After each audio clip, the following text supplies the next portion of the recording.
Pero meron silang mga kakampi, ha?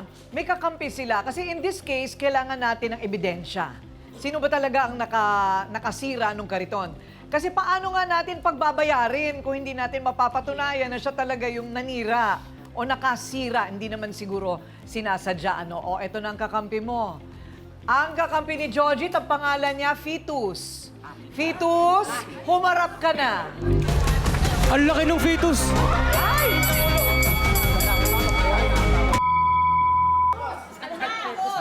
Dadami yung pa ako sa bayarin, ha? Bakit? Bakit? Anong nangyari? Ito sinama lang ko na ito, ma'am, eh. Kasi nakontrata siya, ma'am. Wala siyang kasama, ma'am. Ngayon, kapitbahay ko siya, sinama niya ako, binigyan niya ang diskarte. Bakit matadami na sa baranggayan niya? Ang bihira naman to. Kakausapin ka ni Ryle. So sinama ka niya lang? Ba't ka sumama? Siyempre, kontrata yun, eh. Para magkapera, sir. Naintindihan ko naman po. Nagkaintindihan kayo. Kasalanan ni Jojit. Alam mo ng fetus pa yan, sinama mo na. Dapat malaki na kahit papano nung sinama mo siya. Ang tawag daw dyan, child labor. Kasi fetus pa lang, sinama mo na. O, Jojit, ikaw ngayon ang inaaway ni fetus. Bakit? Bakit mo daw siya sinama-sama pa? Para po magkapera. Para magkapera po. Ano ngayon ang katibayan sa palagay mo na Ma'am, sana labas na ako doon sa pag-aaway nila na yan, eh. Ma'am. sino ang gumugupit ang buhok mo? Ma'am, patay na po, ma'am. Patay na. Ayan. Hindi, totoo. Maganda hairdo mo, ha? Okay, so, Salamat po, ma'am. ayan. O, ayan. Kita mo na. Kita mo Ano na. ba tawag sa hairstyle na yan? Yan ang mga nagpapangiti sa mga tulad niyan. Hindi kabuhayan. Huwag mo nang bigyan ng kabuhayan, sabihin mo na ng pogi siya. Oo, Natuwa pa ganun. sana ako sa'yo, pare. O, so. Okay, so wala tayong pakinabang kay Fetus. Iwanan na natin siyang mag-isa dyan na nagmumukmok. Manood ka na lang. Okay, manood ka na lang. Pakita nga natin doon sa ating mesa ng ebidensya, yung hinahakot na panambak.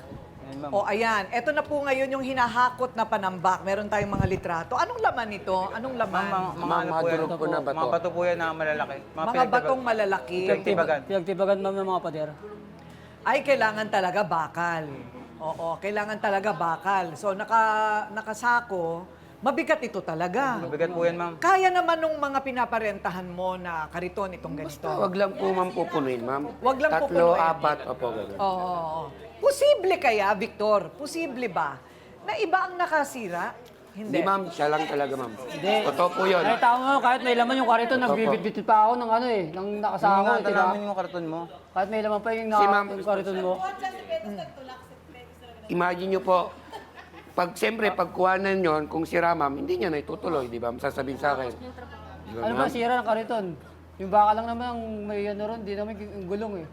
Ipakita nga natin mula sa ating mesa ng ebidensya, kariton ni Victor. Ano ang itsura ng kariton ni Victor? Thank Malit you, lang, ma'am, malit Ryle. lang. Ayun. Ano ba itsura nito? Malit lang po. Nakatayo. Ay, puro kalawang na rin. O, ayan. Problemado. Nakatayo. Ay, motibo yan ma'am, eh, bago po babayaran niya po Ano sana pa ng talagang 1.5 tibay, yan. ma'am? Ano, no? Sira na yan eh, bago babayaran niya sana 1.5. Kaya nga. So, 1.5 daw yung ganito. Saka ma'am, bibili ako ng ano ma'am eh, yung gulong. Nasira din nila yun ma'am eh. Nasira din yung gulong.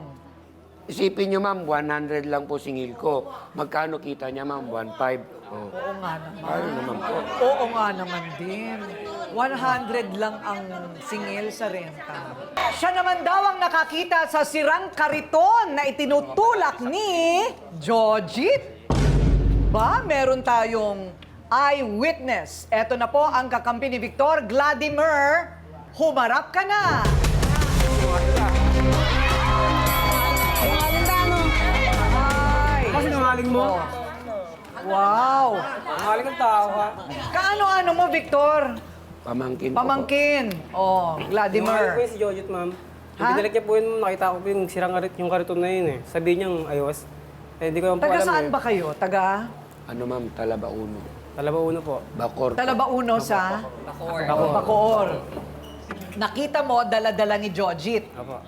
Ano yung umiika-ika na? Anong nakita mo? Ano yung talaga nakita mo na sa Sira sarili na- mong mga mata, Sira ha? na po ang kariton, ma'am. Yung gulong mo po. Yung gulong sira. Hindi na gumugulo. Hindi na gumugulo. Gumigawang-gawang nga. Gumigewang na. Okay. O baka naman sira. Pero sabi naman niya, maayos nung kanyang kinuha eh. Di ba, Jojit, sabi mo maayos nung kinuha mo. At maayos mo ring isinoli. Po. O ano yung guni-guni ba niya yon? Ano sa palagay Ano po, mo? pinagsasabi niyo mga yan. Ha? Hindi po alam yung mga pinagsasabi nila eh. Nungaling po talaga yan, ma'am. Nakita niyo yung baka pa, ganang buhay na ako. Ako ma'am, napansin ko rin pong sira yun. Hindi man po sira, yung kinuha namin ni Jojit yun doon sa Sira na po kanila. yung bakal. Yung yung Gewang na talaga yun, ma'am.